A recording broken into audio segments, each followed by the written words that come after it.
Hello bachon, so let's understand the question first. The question says which of the following electronic arrangement is are possible for inner orbital complex. Okay, so हमें दो type के complex हमारे पास रहते हैं, कौन कौन से देखिए।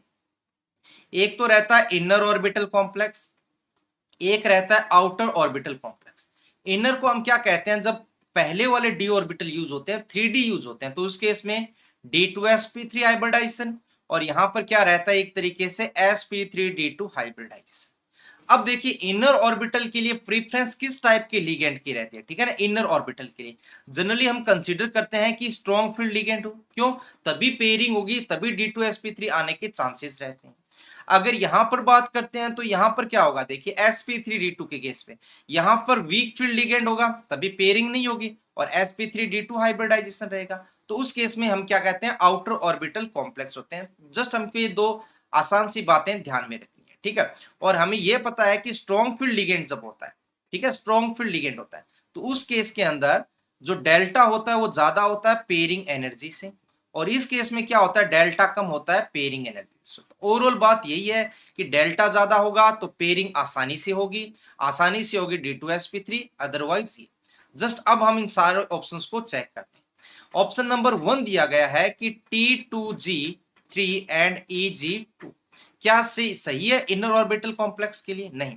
इनर ऑर्बिटल कॉम्प्लेक्स जब होता है तब उस केस में हमें पहले T2g को कंप्लीटली फिल्ड अप करना पड़ता है, ठीक है, ये बात भी ध्यान में रखनी है। इनर ऑर्बिटल कॉम्प्लेक्स रहता है तब हमें क्या करता है, जैसे हमारे पास ये दो ऑर्बिटल्स हैं EG के और ये है T2g के, ठीक है, तो ये T2g है और ये EG है।